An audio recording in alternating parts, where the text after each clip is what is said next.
Headlines of the day की इस series में एक बार फिर से आप सभी का स्वागत है। आज है डेट 15 दिसंबर। आज की जो भी इम्पोर्टेंट खबर है आपके एग्जाम के पॉइंट ऑफ व्यू से, उन्हें हम एक एक करके विस्तार से समझने का प्रयास करेंगे। लेकिन हमेशा की तरह एपिसोड की शुरुआत करेंगे एक मोटिवेशनल कोट के साथ। कोट है, साख बनाने में 20 साल लगते हैं और उसे गंवाने में बस 5 मिनट। अगर आप इस बारे में सोचेंगे तो आप चीजें अलग तरह से करेंगे। और ये कथन है वॉरेन बफेट का। इसी के साथ आगे बढ़ेंगे और देख लेंगे हमारे पिछले अभ्यास प्रश्न को। तो प्रश्न था, नवंबर 2025 में भारत की खुदरा मुद्रास्फीति सीपीआई आधारित कितनी रही? ऑप्शन है ए 0.25%, बी 0.50%, सी 0.70% या डी 1.25%। और इस प्रश्न का सही उत्तर है विकल्प सी 0.70%। उसी के साथ आगे बढ़ेंगे और बिना किसी देरी के एपिसोड की शुरुआत करेंगे हमारी पहली न्यूज के साथ। न्यूज है, no link between Covid vaccines and sudden death study. तो ये जो टॉपिक है वो आपके जीएस पेपर 3 हेल्थ से संबंधित है।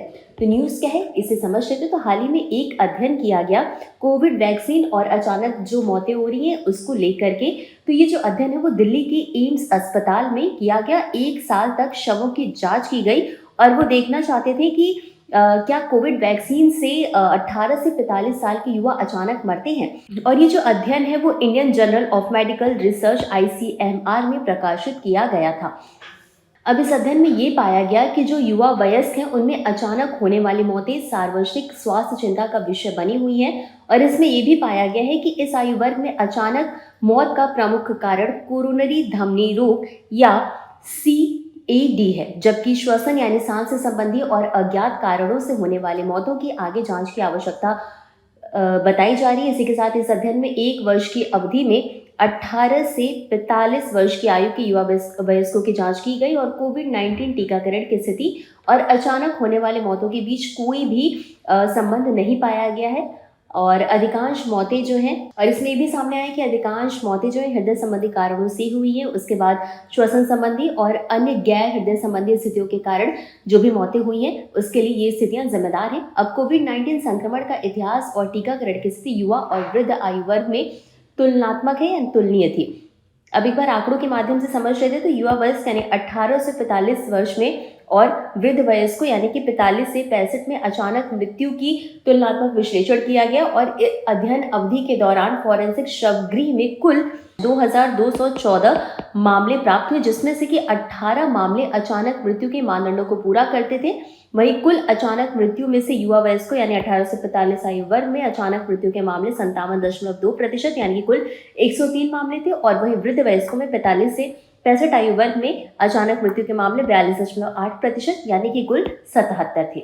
इसी के साथ युवा व्यक्तियों में अचानक होने वाली मौतें अक्सर अंतर्निहित चिकित्सा स्थितियों, विशेष रूप से हृदय संबंधी बीमारियों से संबंधित होती हैं और इसके लिए लक्षित सार्वजनिक स्वास्थ्य हस्तक्षेपों की आवश्यकता होती है। अब इसी के साथ आगे बढ़ेंगे अपनी अगली न्यूज की तरफ। न्यूज है, India UNESCO ambassador reviews conservation works at Ramappa temple. और ये जो आपका टॉपिक है ये आपके GS paper 1 art and culture से संबंधित है।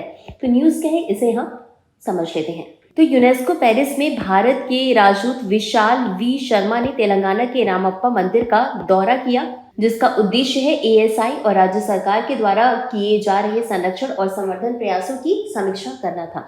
अब हम समझेंगे रामप्पा मंदिर के बारे में। तो इसे रुद्रेश्वर मंदिर के नाम से भी जाना जाता है और ये तेलंगाना में स्थित है। भगवान शिव को समर्पित काकतीय शैली का एक हिंदू मंदिर है। संरक्षण की बात करें तो मध्यकालीन दक्कन रामप्पा मंदिर जो कि 1213 ईस्वी का है, काकतीय शासक काकती गणपति देव के संरक्षण में है और उनके मुख्य सेनापति रुद्र समानी के अधिकार के तहत इसे बनाया गया था। इस मंदिर का जो नाम है इसके मुख्य मूर्तिकार रामप्पा के नाम पर रामप्पा मंदिर रखा गया।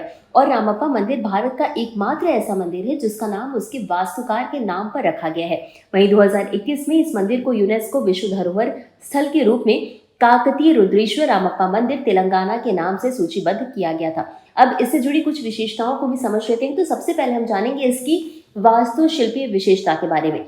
तो मंदिर के गोपुरम के निर्माण में जो ईंटें इस्तेमाल की गई हैं वो बबूल की लकड़ी, भूसी और मारोबालन फल यानी कि आंवला परिवार का एक फल होता है उसके मिश्रण से बनी है, जो कि इतनी हल्की होती है कि पानी पर भी तैर सकती है। इस तकनीक के इस्तेमाल से मंदिर हल्का हो गया, जिसका मतलब है कि भूकंप जैसी प्राकृतिक आपदा अगर देखने को मिलती है तो इसके गिरने की संभावना बहुत कम होगी।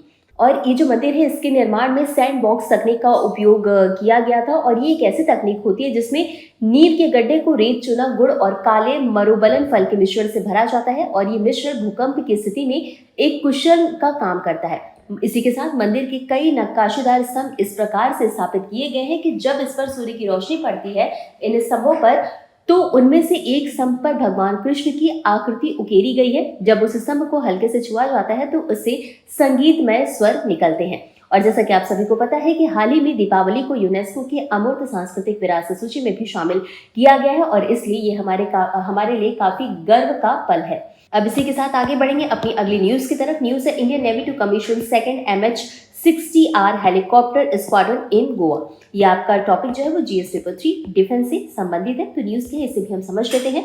तो भारतीय नौसेना के दूसरे MH-60R स्क्वाड्रन की बात की गई है। तो भारतीय नौसेना INAS 335 ऑस्प्रे को 17 दिसंबर को INS हंसा गोवा में कमीशन किया जाएगा। यह MH-60R शीहॉक हेलीकॉप्टरों का दूसरा स्क्वाड्रन होगा।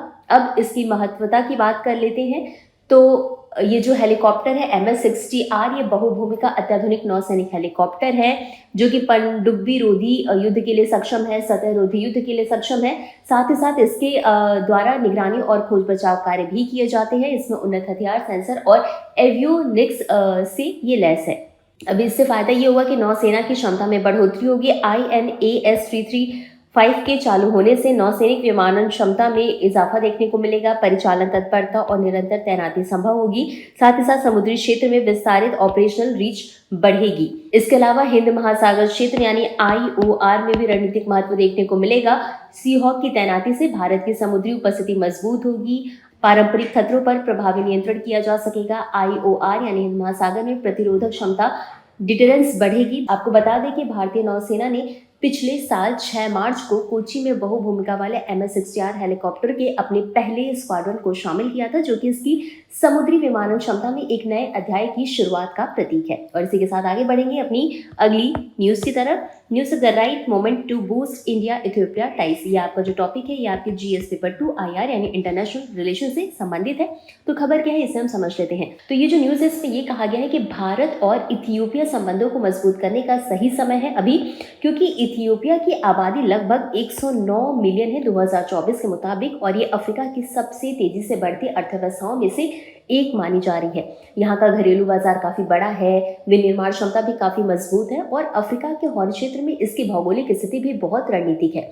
हालांकि इथियोपिया ने हाल के वर्षों में कई कठिन चुनौतियों का सामना किया जिसमें गृह युद्ध भी शामिल था, फिर भी आज वो एक स्थिर और मजबूत देश के रूप में उभर आए। उसकी सेना प्रभावशाली है और पूरे क्षेत्र में शांति बनाए रखने में एक अहम भूमिका निभाता है। अफ्रीकी संघ का मुख्यालय भी इथियोपिया की राजधानी में ही स्थित है और इथियोपिया नवीकरणीय ऊर्जा खासकर जल विद्युत के क्षेत्र में भी काफ़ी समृद्ध है और आने वाले समय में एक बड़ा ऊर्जा निर्यातक बन सकता है। अब आपको बता दें कि इथियोपिया जो है वो एक भू आबद यानी लैंड लॉक कंट्री है, यानी उसके पास समुद्र नहीं है, चारों तरफ से भूमि से घिरा हुआ है और अब तक वह व्यापार के लिए जिबूती बंदरगाह पर निर्भर था, लेकिन अब वह सोमालीलैंड और इरिट्रिया के रास्ते समुद्र तक पहुंच बनाने का प्रयास कर रहा है जिससे कि उसकी रणनीतिक स्वतंत्रता बढ़ेगी। वहीं भारत और इथियोपिया के रिश्ते बहुत पुराने हैं। पिछले 100 वर्षों से भी अधिक समय से भारतीय शिक्षक और प्रोफेसर इथियोपिया की शिक्षा व्यवस्था का एक अहम हिस्सा रहे। उन्होंने लाखों छात्रों को पढ़ाया और वहाँ बहुत सम्मान भी पाया है। इथियोपिया भारत के पैन अफ्रीकन नेटवर्क प्रोजेक्ट से जुड़ने वाला पहला देश था। IIT दिल्ली के साथ उसका दूरसंचार और डिजिटल शिक्षा में लंबे समय से सहयोग भी देखने को मिला है। और इसी के साथ आज जो है इथियोपिया उन देशों में शामिल है जो सबसे ज़्यादा अफ्रीकी छात्रों को भारत भेजते हैं। खास बात यह है कि भारत में पढ़ने वाले अफ्रीकी PhD छात्रों में सबसे बड़ी संख्या इथियोपिया की ही है।